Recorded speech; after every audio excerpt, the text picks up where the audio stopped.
including Punished by Rewards, The Schools Our Children Deserve, Beyond Discipline, Unconditional Parenting, The Homework Myth, and due out later this month, The Myth of the Spoiled Child. Kohn's criticisms of rewards and competition have helped to shape the thinking of educators, as well as parents and managers across North America and abroad.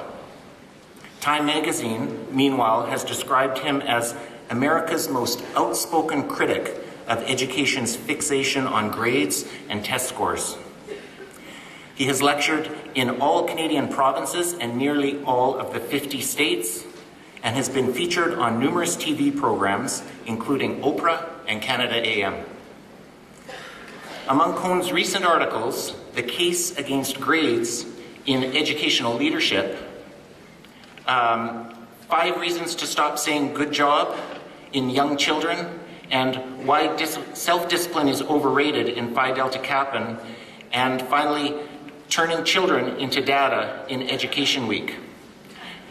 Alfie Kohn lives actually in the Boston area and virtually at www.alfiekohn.org. Regina teachers, please give a warm welcome to Mr. Alfie Kohn.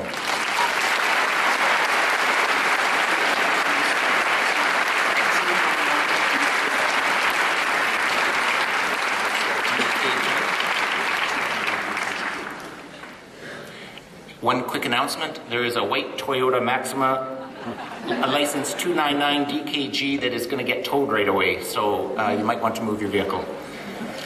Mr. Alfie Kohn.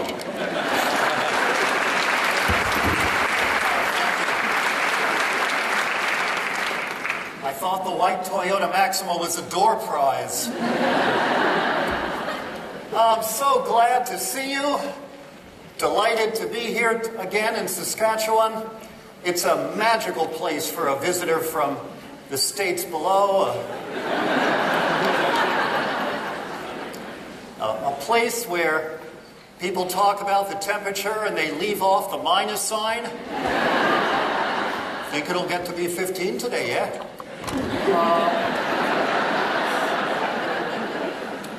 It's a place where there's even a kind of magic involved where education policy is concerned. It's delightful. It's a place where you can raise the graduation rate just by decreeing that it will go up.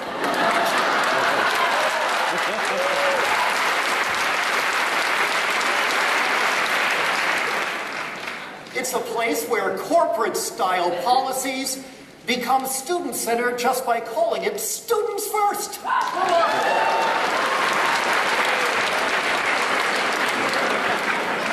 Like I say, magic.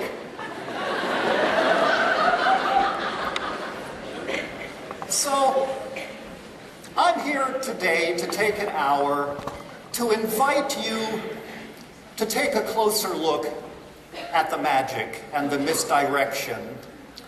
And I'm going to begin by saying some stuff that may make you occasionally break out into applause. And then proceed to stuff that may leave you quieter. I want to begin by offering you reasons you may already be familiar with to be wary of government threats to increase and underscore the salience of standardized testing. And then offer you a bit of advice about the posture you might take in protecting your kids from such a policy. But then I want to proceed to ask more unsettling questions about the whole sensibility that underlies standardized testing. To start with, let's make sure we understand the following. Standardized provincial tests are very useful for measuring the size of the homes near the schools. They are exquisitely accurate measures of socioeconomic status, to the point that social scientists have realized that you can predict 80 to 90% of the variance, that is the differences in test scores between one school and another, one community and another, one province and another, without knowing a damn thing about what happened in the classrooms. You tell me how much education the parents have had and how much money they make, I'll predict your scores on any of the tests that students are given. To that extent, so far, you're lucky in Saskatchewan that you're not doing what happens in other provinces and throughout the United States, which is to publish the scores as if you're giving people useful information about the quality of education. Make sure it stays that way. That's the first thing.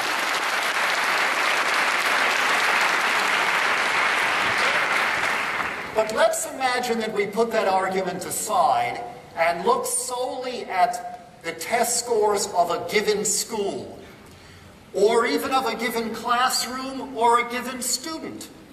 And I'm not talking about some hypothetical test that the government says one day may be imposed. I'm talking about the RADs, or the DNAs, or the Canadian Achievement Test, or all of the other, or the EYEs at the early level, or all of the other standardized tests you're already imposing on children in this province. What if the scores on any of those tests went up a lot next year, and the demographics of your school stayed pretty much the same? Well, then the socioeconomic argument would have to be put aside. What should be the reaction of teachers and parents if scores on those tests, or any other hypothetical future test, were to increase? I put it to you that there are two possible rational responses you could have to the news that the scores went up. There's a moderate response and a radical response. I don't know you, so I don't know which you prefer. I'll give you both. The moderate response to our scores increased is, so what? That doesn't mean the teaching or learning improved. That's the moderate response. There are many ways by which scores on a variety of tests, and let's be clear about this. If all the students in the school or your district in Regina or across the entire province, if all of, well, thank you. That should be sufficient for the first 20 minutes. It's dry here.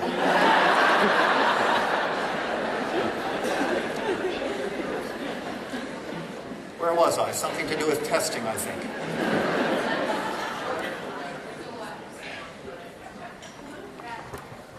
If the scores go up, it is a standardized test if all of the students across schools are given the same test under the same conditions. And I'm going to ask you to think about why you would need to do that. Just because it's not a horrific situation, American style, in which you have to do it every year, or they're published in the newspaper, doesn't mean it's not standardized. And thus, all of the things that I'm saying apply to what you're having to do right now. It's just that it could get worse if the government pushes the pause button again. You've got to make sure that we stop talking about the pause button and that they push stop and then erase. But I'll come to that later.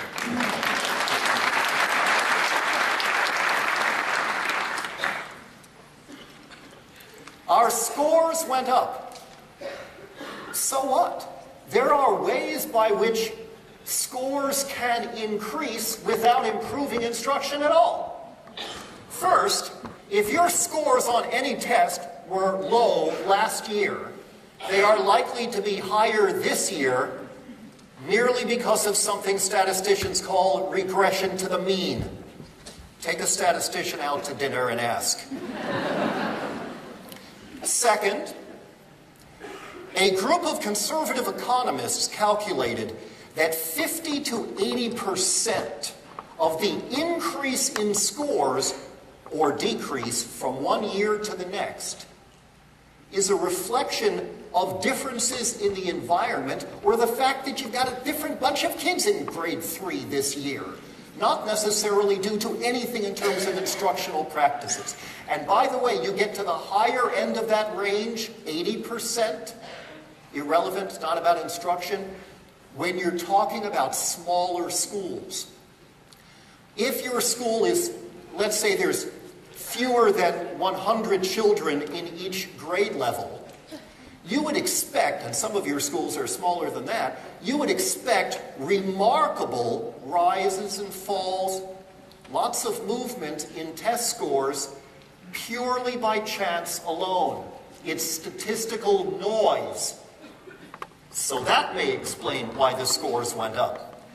Or, the more pressure there is to raise scores, for whatever reason and by whomever, the more likely it is that games will be played with who takes the test and when, and who's exempted from it to make the adults look good.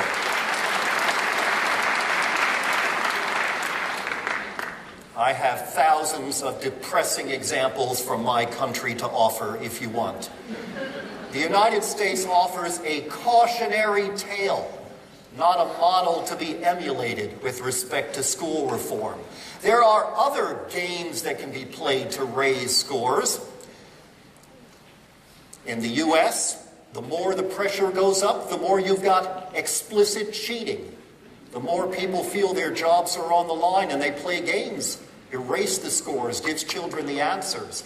But then there's something that could be called legal cheating, which is really just about teaching to the test.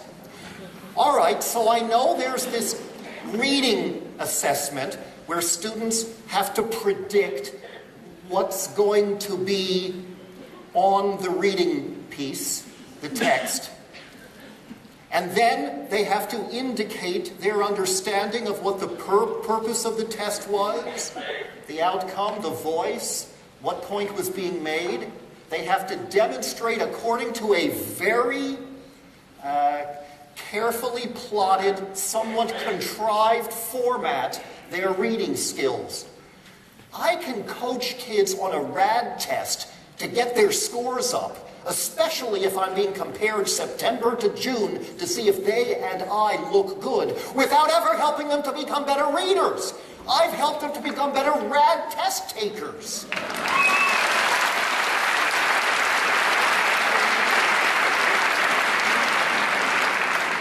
Thus, a rational parent, with your help, would say, the RAD test scores went up?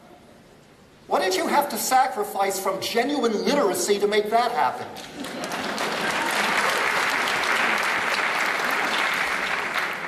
The score on a DNA math test went up? Uh-oh. At best, the more time you spend getting kids accustomed to the content and format of a particular exam or assessment, the less valuable or statistically valid the results of that assessment are, because you have been teaching to the test.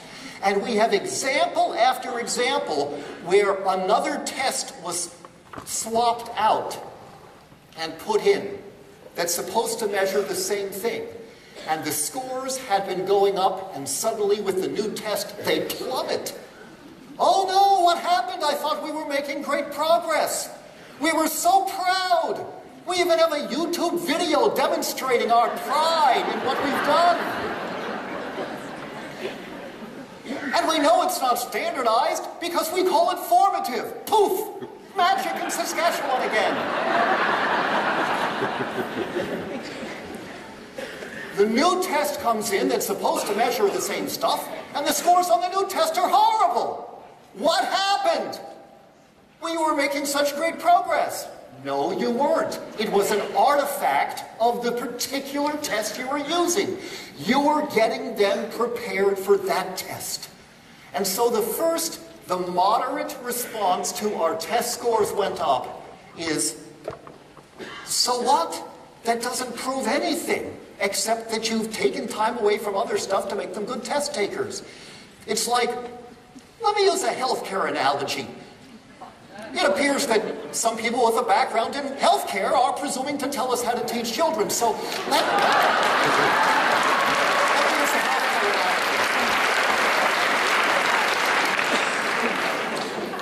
analogy. Imagine that we have a commitment to make sure that hospital care has improved.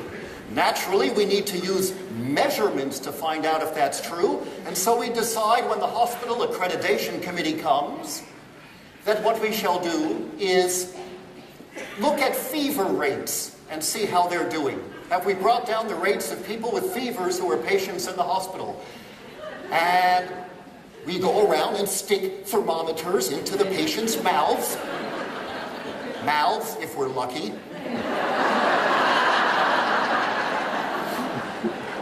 But we know we're about to be measured and held accountable. And so right before we get the thermometers in their mouths, a nurse comes around with cold drinks. Mirabile dictu, the fever rates are at an all-time low. Our citizens and taxpayers are getting their money's worth. We've held healthcare accountable, and we have progress to report. Please re-elect our government. Thank you. Good night.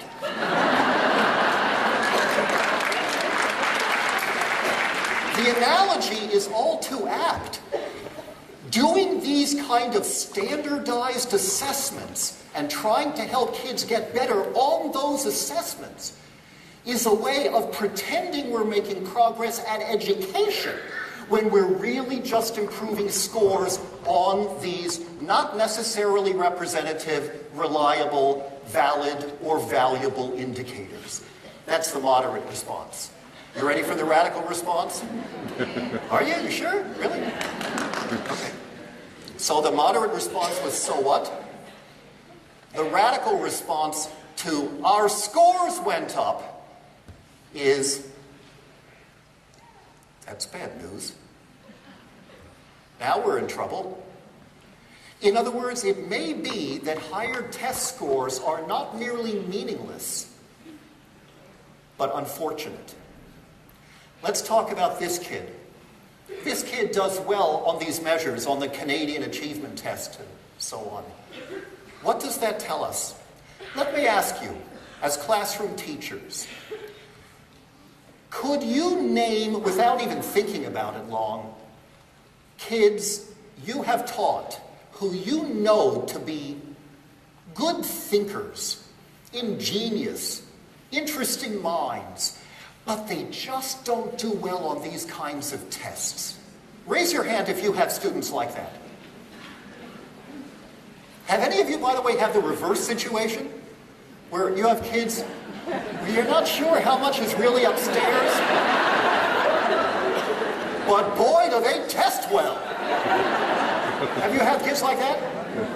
Everywhere I go throughout Canada and the US, the hands go up.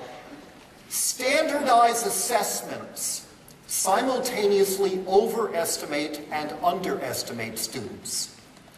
They don't really capture what matters. Now, you'll have to take my word for it that teachers everywhere say yes. I have examples of that. But there are actually studies to corroborate this point. 3 of them that I have found, pretty obscure studies conducted independently, one with elementary schools, one with middle school, and one with high school. In each case, students were interviewed to get a sense of whether they tended to be deeper or shallower thinkers. What does that mean? Well, the deeper thinking kids, as they defined it, were those who tended to ask themselves questions while they read.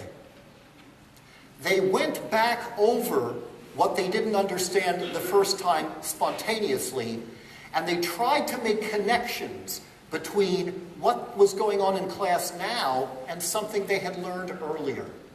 The shallower thinkers did nothing. They simply made a beeline for what they thought must be the right answer. Different standardized assessments were then compared in each of these 3 studies to what happened as a result of those interviews. And in each case, there was a statistically significant negative relationship between test scores and the depth of thinking. Not a perfect negative relationship, not negative 1.0, or as you would say in Saskatchewan, 1.0. In other words, there are some students who are deep thinkers and they get good scores on these tests. And there are some students who are shallow thinkers and get lousy scores on these tests.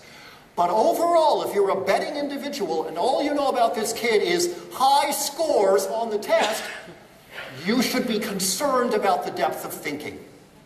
That's not because there's something weird about the kid. That's because there's something inherently limited about all standardized assessments, including the ones you're using now. So, at the level of the individual kid, it's not just meaningless, it may be troubling to hear about high scores there. At the level of your whole school or district, it becomes even worse. And here is where you can find the cautionary tale of the United States and what's going on in Alberta and BC and Ontario truly worrisome. Because there, the question becomes, at what cost, as I indicated before, have we raised those scores? Please learn from the United States. Please understand that in virtually all of our states at this point, scores on various tests are jacked up by turning whole schools into little more than test prep factories. And what they ought to be asking the parents in the US and in some parts of Canada is, do our little children still get enough recess and time for play? Is there still a commitment to arts and music? Are children still engaged in democratic decision-making in class meetings? Are they going out into the community through field trips to learn outside the school? Are they doing interdisciplinary project-based learning? Are there really rich, meaningful electives for high schoolers? And I don't just mean rigorous courses, I mean good courses. Do we have a learner-centered environment, or are you just focused on raising scores on bad tests? Because every hour spent trying to improve scores on these assessments is an hour not spent helping students to be critical, creative, curious thinkers.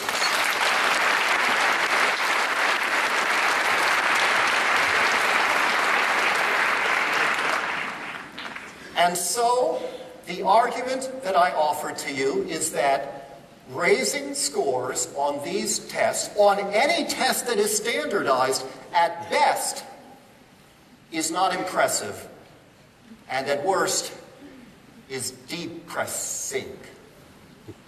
And that's reason to give us pause about these. Now, I'm not saying that all of these tests are equally bad. Some standardized tests are bad, and some are horrible. That's pretty much the range. And there are variations in terms of how the tests are given and what the format is. For example, if the test is multiple choice, you know it is horrible. I mean, a psychometrician, an expert in educational measurement, said this to me many years ago when I was talking with him about this. He said, Alfie, don't you get it? Multiple choice tests are designed so that lots of students who understand the ideas are tricked into picking the wrong answers. If it's multiple choice, you cannot generate a response or even explain a response, so you cannot really get a sense of what kids understand, let alone what they can do with what they understand. A multiple choice test can be tricky, but it cannot be authentic and provide useful information. They are a lot more convenient to instructors or to governments because they're faster to score. And that's where the advantages end.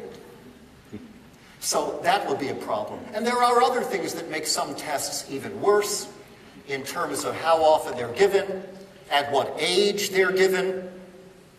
Anything that's considered a standardized test, a test in writing, there's basically no evidence to support any validity of the results until kids are at least 8 or 9 years old. Before that, you're testing the extent to which they can understand just the instructions or hold a pencil or sit still. And we have research showing that younger children who do poorly on a bunch of tests actually show that they understood the ideas in a conversation that was not standardized later on. There's a problem with standardized assessments in general, and so here's my advice to you. First of all, don't be misled by language. Just because people call them formative, that's like the government saying it's students first. It's a political notion. We claim that we use the information from the test to improve instruction, therefore it's formative. That doesn't mean it's not standardized, and it doesn't prove that you've actually improved instruction or learning. It may just mean you've taken information from a bad test and used it to make kids get better at taking the bad test. Don't be misled if people leave out tests entirely and just call it assessments. That doesn't mean it's become more useful or the assessment has become authentic. That's my first advice to you, is look past the language. My second piece of advice to you is educate and organize the parents. There's this weird thing that goes on throughout North America where public officials are more likely to listen to parents than to educators about questions having to do with education.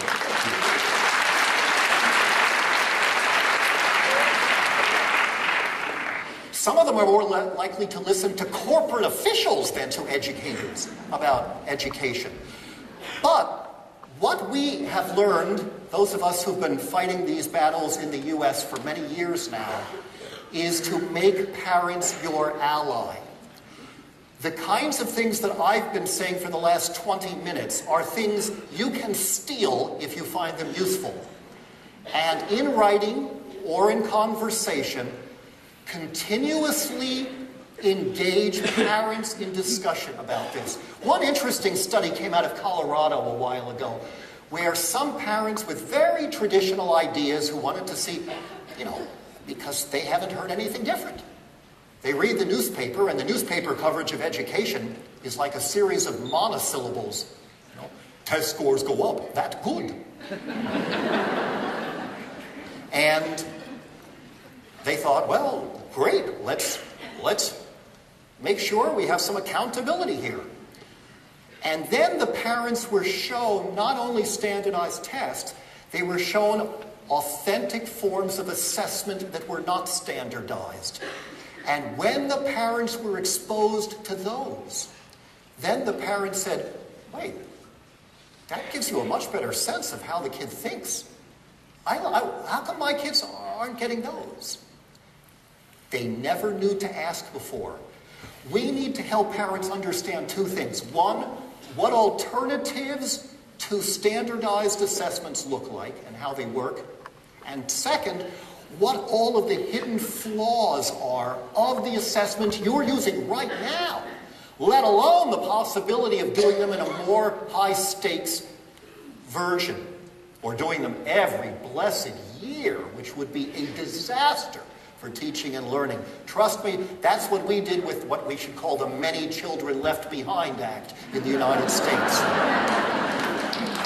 There was a time when, you could count on a test at grade 4, and so all the teachers with seniority bid to go to grade 3 or grade 5 so they could teach, instead of having to worry about the test scores. Well, the government had a good solution to that. We'll test them every year so you have nowhere to run.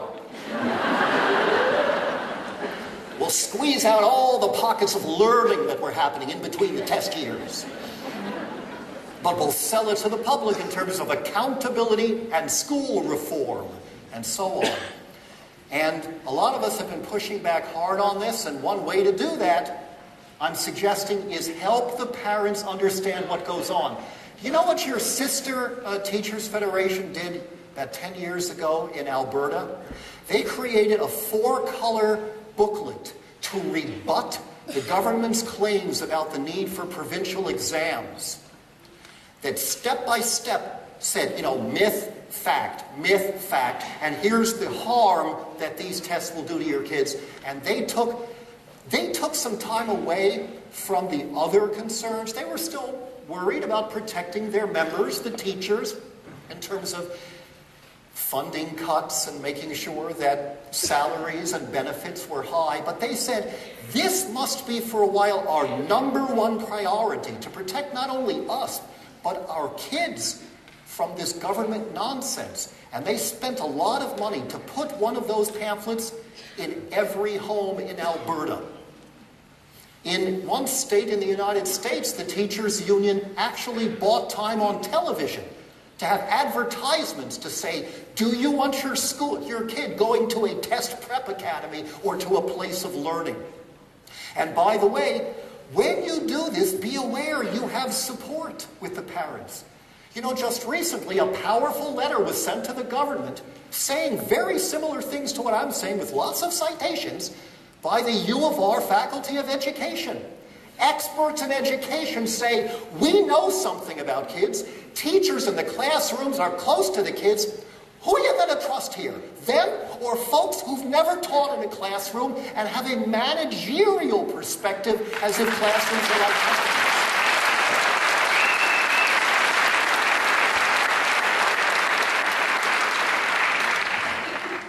Get the parents on your side. Take a group that consists of an administrator, a classroom teacher, and a parent. Maybe a student too. Hey, how about bringing them in on the process since they're the ones most affected? And have that little group go and meet with the editor of your newspaper or your MLA and say, the more we're focused on testing, the worse things are in terms of learning. Have the parents tell stories about children who got the idea that they didn't do so well on the RAD test, for example, and were anxious about it. Began to doubt their own capability or their interest in school. Make sure they understand. Also, my advice is, make it clear that you're not afraid of being held accountable, as long as we're clear about what that means. Accountable for what and to whom? If we're saying that parents, taxpayers, and citizens want to make sure that Saskatchewan schools are high quality, you teachers should say amen to that. Let's make sure, though, that we never, ever, ever confuse high-quality schools with high scores on a standardized assessment. That's the important distinction.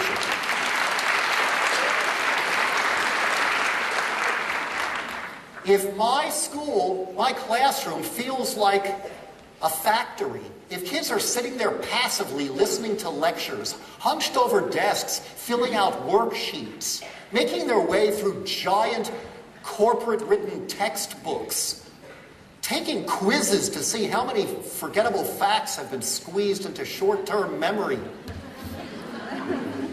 having to work a second shift when they get home after a full day, despite convincing evidence that homework before high school has zero benefits. That could be another presentation. If I'm doing this stuff as a teacher, yeah, you should hold my feet to the fire. And if I'm helping your child become a more proficient thinker who's excited about learning, I wouldn't mind a congratulations and a thanks now and then. But never criticize me for low test scores or congratulate me for high test scores. If I accept your congratulations because my kid's scores went up, I'm part of the problem. Because I have then been party to, in the public mind, confusing outcomes that matter with test score results. Help the parents understand that. Reach out to them about this. I don't mind being held accountable for learning to you, but that's very different from being held accountable in terms of assessments. Maybe you need to do more than that. And by the way, you may find I understand a slightly more receptive ear at the leader post now to the possibility that test scores are not a good indicator. Use that to your advantage. Help educate the people who report on education.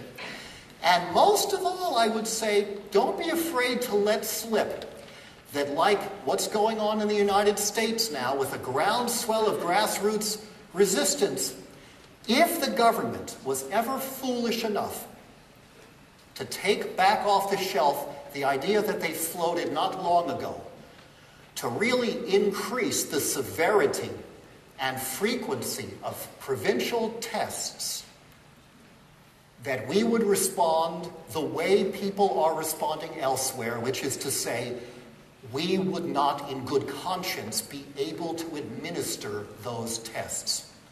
Make that clear. Start an initiative, if you need to, called Standardized Assessments Sabotage Kids. That's SASK for short.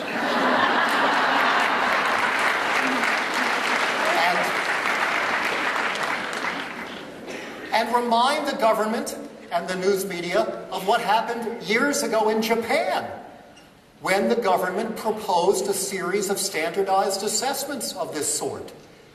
The Japanese teachers, through their union, said, we will not break the shrink wrap on these tests. We would not in good conscience be able to give them out. Not because we're afraid of being held accountable for learning, but because they're bad for children. The Japanese, for what such cultural stereotypes are worth, do not have a reputation for this kind of rebelliousness and resistance. And yet, they said, this is a line we will not cross. And the government backed down, and there are no such tests now in Japan.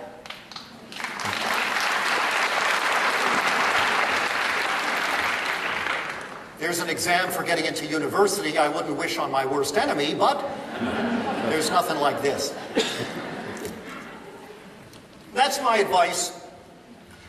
And make it clear that any time a government official talks about a pause, maybe we made a mistake in the way we rolled out this proposal. Stop them. No, the problem was not with the way you presented the proposal. The problem was with the substance of the proposal itself. The suggestion is not that we need a moratorium or more time to consider. We don't need more time to consider. We have the research. We have the cautionary tale south of the border. This must never happen. That should be the unified response of educators. And now, I want to push you further on this. Now I want to suggest a possibility that you may find more unsettling. And that is that some teachers and building administrators may have accepted the same sensibility and general premises of teaching and learning that underlie government proposals for annual standardized tests, even while boasting that we don't have those kind of American-style tests. I want to suggest 5 things that should give us pause, even in the absence of provincial exams. The first is, even teacher-designed tests are typically not a good way to gauge thinking that matters. Even if they're not multiple choice, most tests that teachers give require kids to memorize facts and then spit them out on command. And we have some research dating back almost half a century that shows that the most talented teachers almost never give tests. First, because the tests measure what matters least, intellectually speaking. And second, because they don't need them. If you set up a classroom, and some of you know this better than I do, in which kids are actively engaged in projects where they are doing, not just listening, thinking and planning, ideally in groups, not just alone, that during the process of doing that, figuring that out, creating a structure by which they can redesign their bedrooms. I heard a teacher do that not long ago. You have a budget of $200. You have to redesign your bedroom. How would you do it? Suddenly, the concepts of area and perimeter become relevant to real life. Plus, you've got to write up a proposal for your parents for convincing them why. So you've got various mathematical skills and language skills combined, plus doing research on how other bedrooms have been designed. That's one example. There are many others too. We're setting up a restaurant with French food so that we're able to capture the nuances of the translation rather than taking a quiz on, as one student of mine once said, congratulating verbs.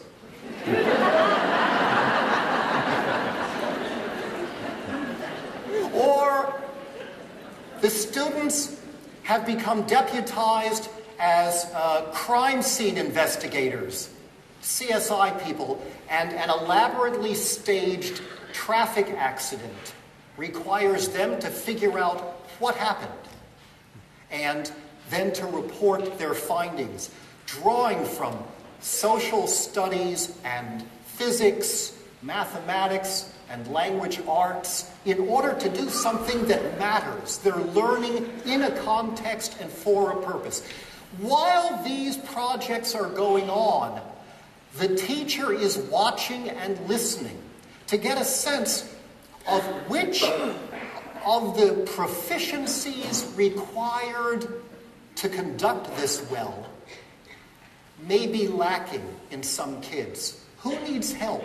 Who's not getting it? Why would you ever stop the learning, draw a line under it, and say, now we're going to have a test? A constant stream of useful information about learning is being provided to the teacher such that a test would not only be unnecessary, it would be redundant, and so on. So both because of the limits of tests and because of the lack of necessity, we have to be careful that we're not replicating with tests of our own design the same flaws that I have tried to indicate are present with imposed tests that everyone in the district or the province has to take. And yet many teachers aren't there yet, maybe because they need help.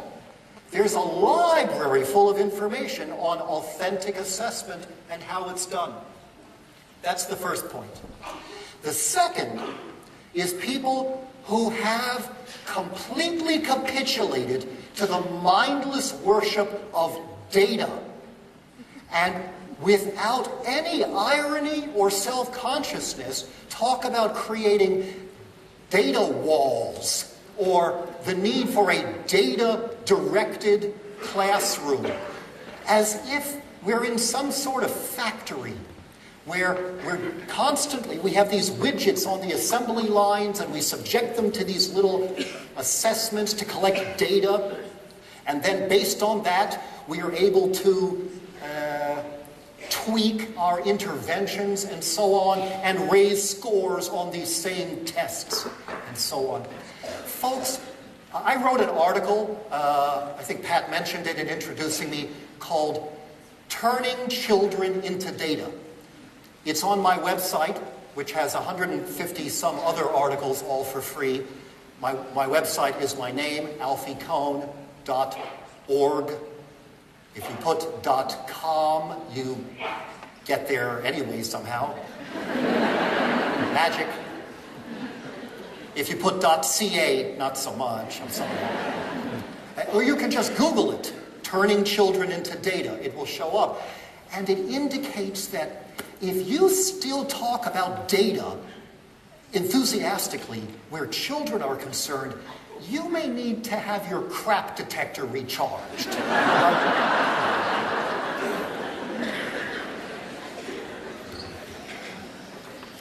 These are not machines. Classrooms are not corporations that produce widgets.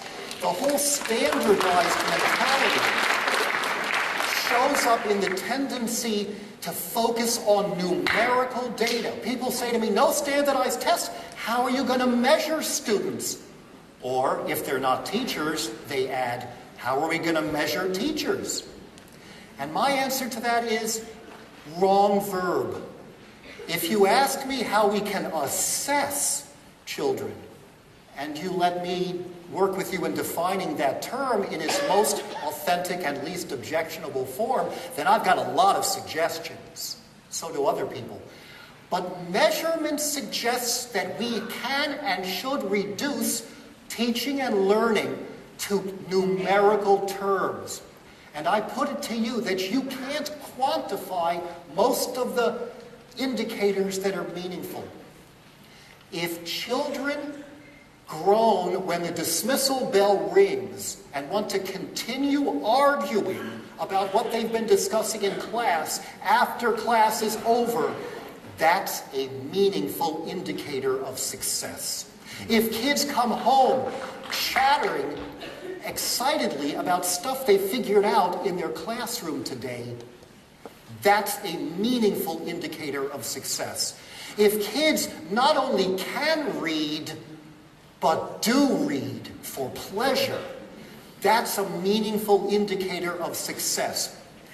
To use some data-oriented way of like sticking a probe in them to see, as if they were things so that we can tweak the intervention, that is what is typically called, data-focused instruction or something. But the act of reducing learning to numbers typically changes that which we are measuring. It's like some kind of weird twist on the Heisenberg effect, for those of you who like physics. If you don't like physics, here, how about this for a point that you could make to your next door neighbor who has nothing to do with education.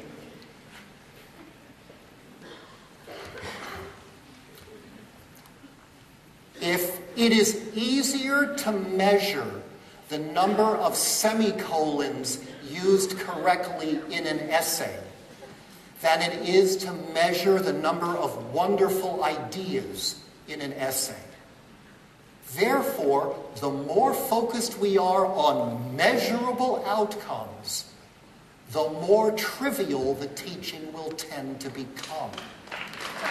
That's important.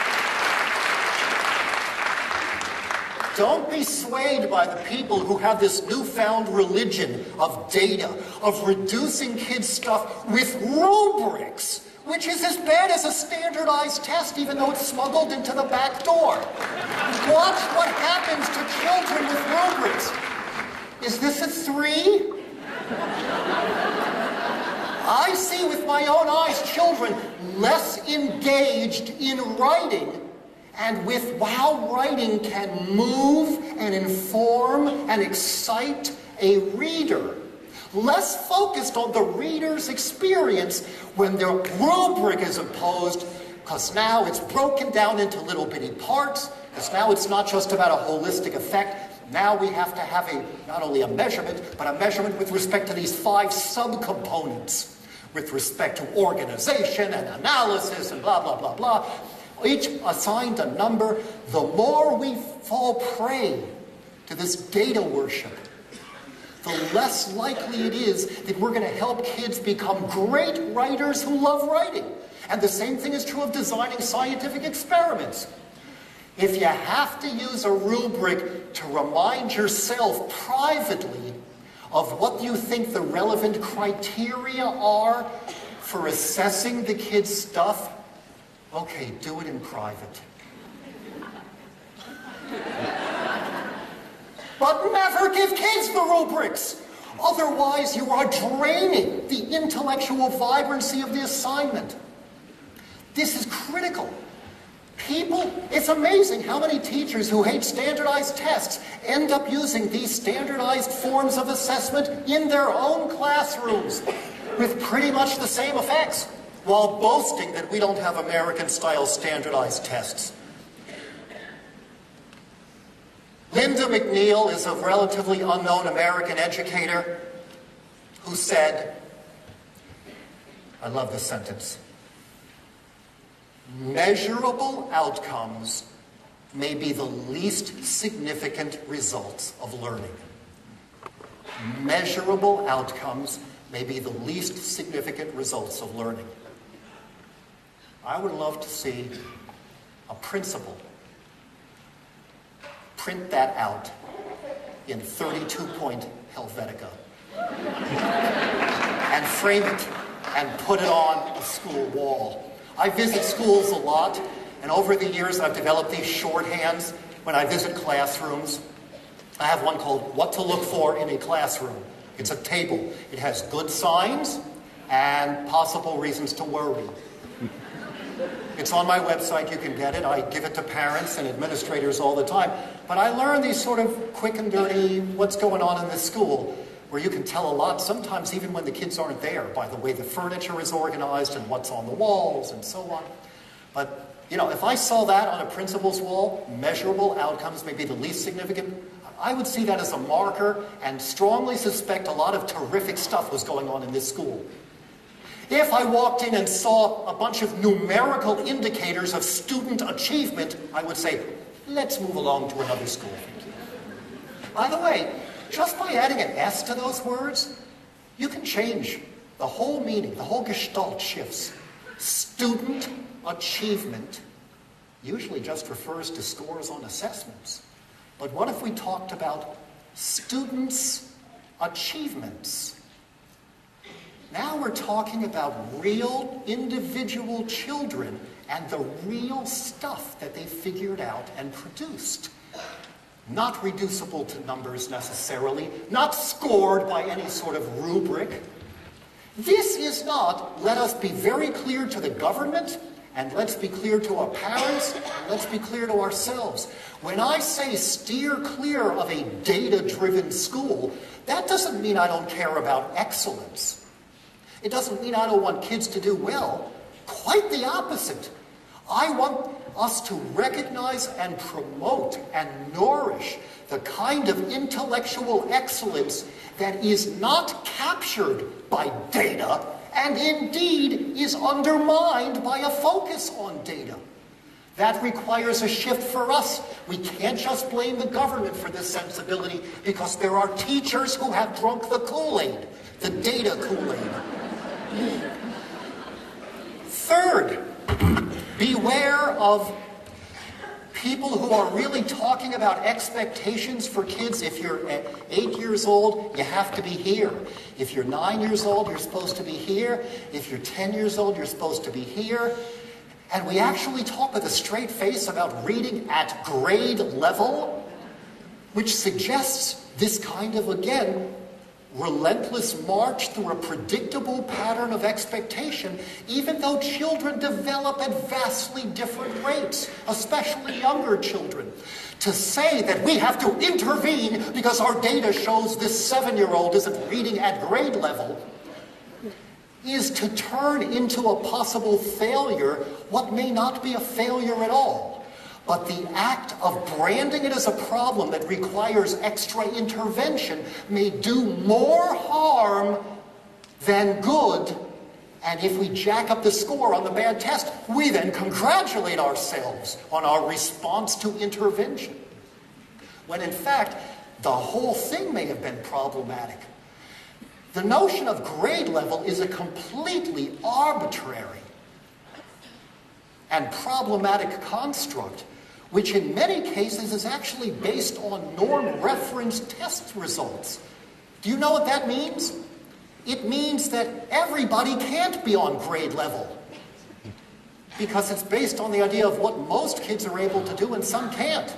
To say everybody has to be on reading at grade level is like saying, okay, kids, time to line up for lunch, and I want all of you to be in the front half of the line.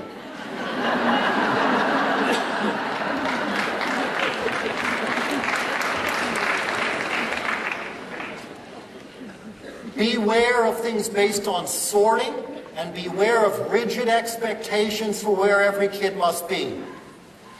Fourth, and this is the one that's going to be problematic, because now I know I'm picking at a scab.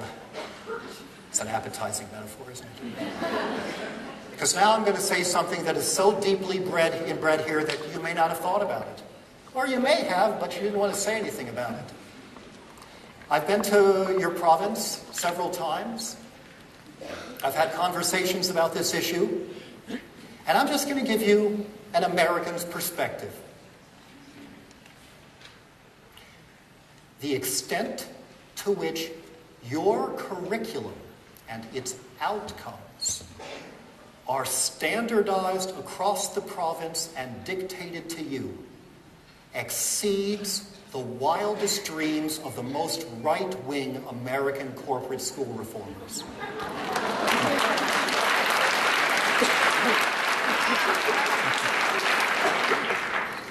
Even teachers in Saskatchewan and many other Canadian provinces who proudly resist the pressure to do more testing take it for granted that if they're teaching science in grade 6, they have to teach the solar system.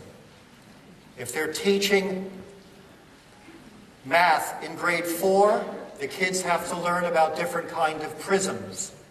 If they're teaching social studies in grade 8, they have to teach the effects or even benefits of a mixed market economy. You go on the website, and for a progressive educator like me, it's horrifying. All of this suggests a degree of standardization that means that who your kids are this year, what their interests are, what questions they brought, don't really matter very much, because everybody this year has to learn about Venn diagrams or rocks and minerals or participial phrases. That's not the way great schools work. It's not just that the teacher is able to make adjustments. It's that the students, by their interests, are able to help negotiate the curriculum. In terrific schools, if there's 3 grade 5 classrooms, they shouldn't be doing mostly the same thing.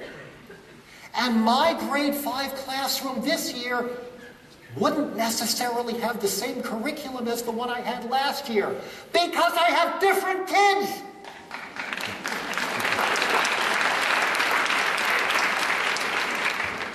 And so in my grade 1 classroom, we're having a morning meeting, and a child says, I want to talk about my cat, because I don't think we had a good name for my cat, because we called him Victor, but he had babies.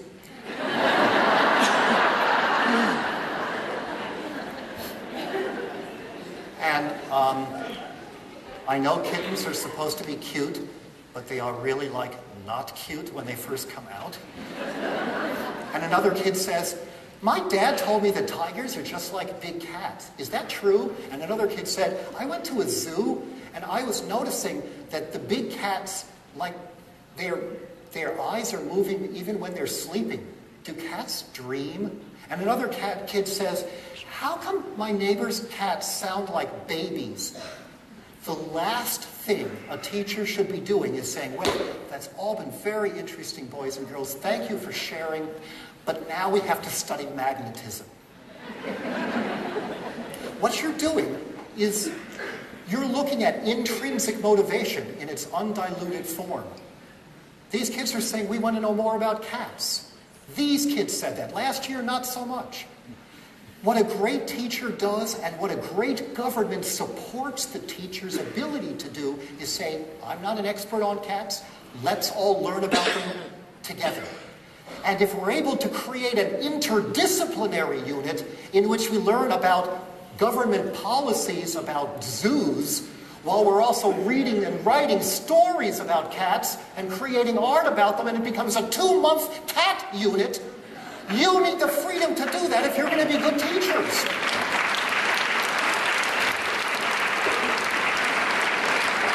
I would go so far as to say that in this auditorium, some of the very best teachers, the people where when I hear about them, if I have extra time, I want to sit in their classroom and take notes and learn.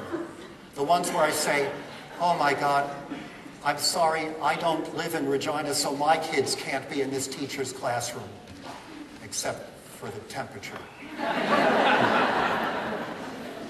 Those amazing teachers here today spend most of their time professionally actively ignoring or subverting the Saskatchewan provincial curriculum.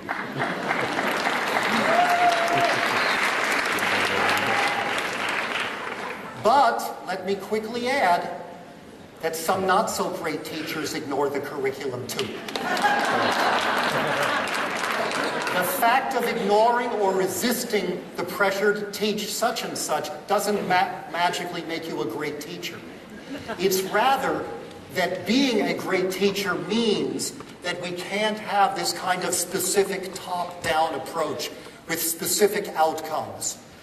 That's what the tests are meant to enforce. Fidelity to a one-size-fits-all top-down set of outcomes. How sad would it be if we did the dirty work of the tests ourselves? By keeping ourselves aligned to something designed by distant authorities, rather than a bubbling up, organic, student-led approach to exploration. And here is my 5th point that I would urge you to think about in terms of going beyond just tests are bad. And that is, and what I'm about to say is a 45-minute presentation reduced to a couple of minutes. Educational psychologists have discovered that there is a significant difference between a classroom or school where the main focus is on achievement, results, excellence, high standards, raising the bar. In short, on how well kids are doing. And on the other hand, a classroom or school or district where the focus is on what children are doing. This is about achievement and performance. This is about making sense of ideas and learning. When we get carried away with focus on achievement, let alone in terms of data-driven outcomes, we end up actually making kids less engaged in what they're doing. The kid who's now trying to get a 4 on a rubric instead of being really immersed in the act of writing for a reader is just one example of thousands where this takes place. The more kids are led to focus on improvement and achievement, the less likely they are to say, but how do we know that's true? Or, is that consistent with what we were doing last week? There's a big difference between a kid whose goal, think about that. What are your kids' goals when they come to school in the morning? There's a big difference between a kid whose goal is, I want to figure out how it is that these plants are able to grow in the closet. What happened to they need sunlight? Or, I want to know why the character in the story left home at the end, even though he didn't seem to be unhappy. Or, I wonder if there's a different way to solve this math problem, not the way that the book showed us. Those are learning goals, and they're completely different from the goal of a kid who says, my goal today is to get a 100, an A, a 3, a good job from the teacher, a gold star, or worse, to do better than the other kids. That's the most destructive one at all, when the system is set up to set kids against one another. These are goals of learning. These are goals of achievement. I'll give you a parent example. An older kid writes an essay.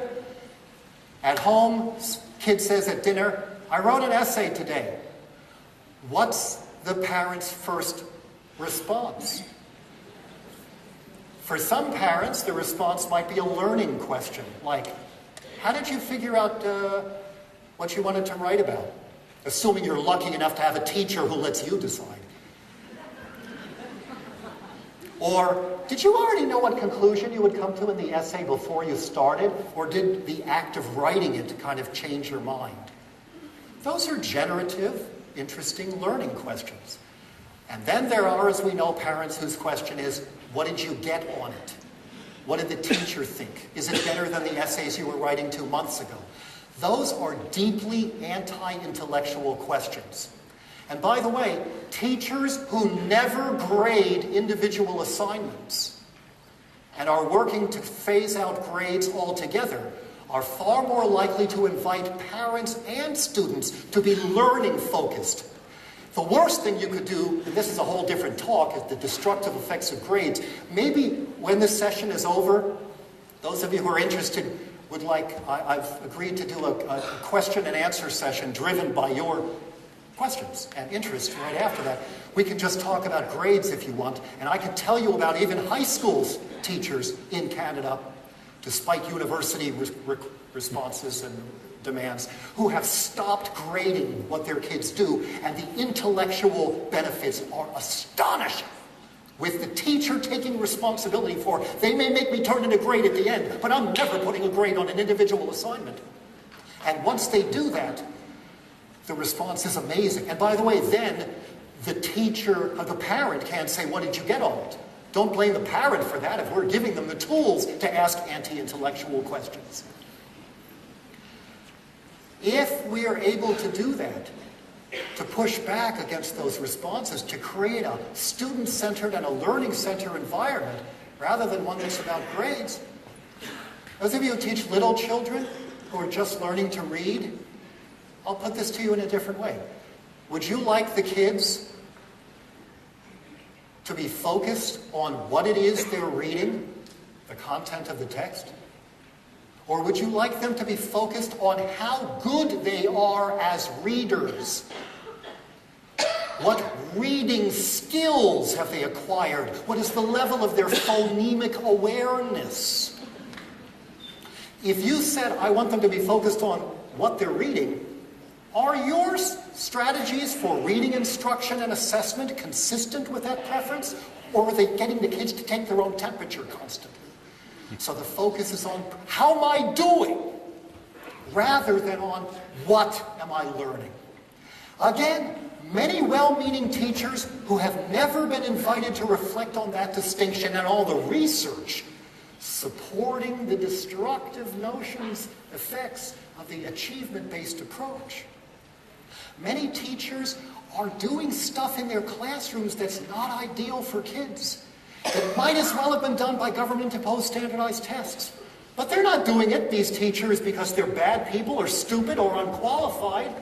They're doing it because they didn't get enough support, structural support, professional development to create classrooms where kids are making sense of ideas from the inside out. Classrooms where the learning is organized around questions and problems and projects, not around facts and skills and separate disciplines. Classrooms where kids are thinking deeply about questions that matter and where the kids have a lot to say about what they're learning and how and on what schedule and why. Classrooms where the kids are excited. We all want that. You didn't go into this career to get rich, I hope. You made a serious career error if you did that. You did it. And some of you do it under really difficult, challenging circumstances, day after day. But we can all get better at our craft. And that's why we have to open our eyes, make sure our crap detector is turned in and say, oh my God, posting grades online, we will not have it. This makes grades even more salient, and they do that much more damage. The learning quality has declined as the salience of the grades has risen. We're going to fight it. And of course, I would never post grades on my classroom walls for the same reason, let alone set kids against one another. There's an enormous amount. It's exciting to think, but also challenging to think about how all of us can get better at what it is we do. But if our goal is to create excited, enthusiastic learners, then first, we must never confuse that outcome with higher scores on any standardized achievement. We must be prepared to organize and mobilize to resist that. And indeed, not just play defense and say, we don't want you to make it worse, government, but to say, how are we going to convince the superintendents and director in Regina Public Schools to move away from the constant tests that are already misleading us about the outcomes and doing damage to the learning. So we create a place where we're able to use authentic, qualitative indicators.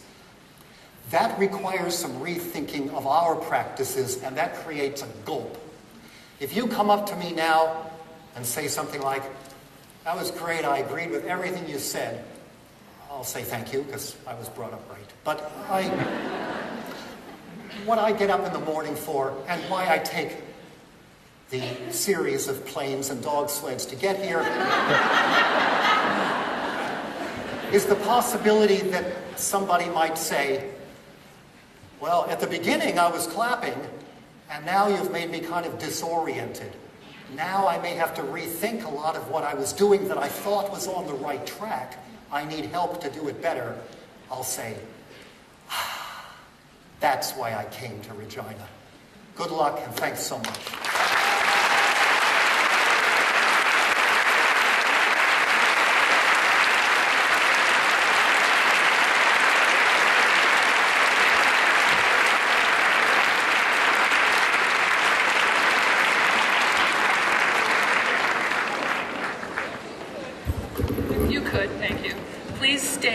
Until we finish, there's a few important housekeeping things. I wanted to thank Alfie, though. People standing in the doorways, actually sitting on the steps out there, we've probably had the biggest crowd that we've had in a while. Obviously, your reputation preceded you, and we weren't disappointed. I know that. I know that, like you, I'm like you in that I've listened to Alfie, and I'm going to go back and think about, what he's. All right, here I'm inspired, and we were entertained.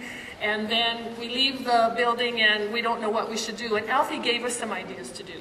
And I think he challenged us, and I think I'll challenge you too, to, start that conversation with people. Talk to your parents and talk to your administrators, and maybe send a letter to Deputy Dan and, let him know how we're feeling about things. So thank you very much, Alfie. We really enjoyed it.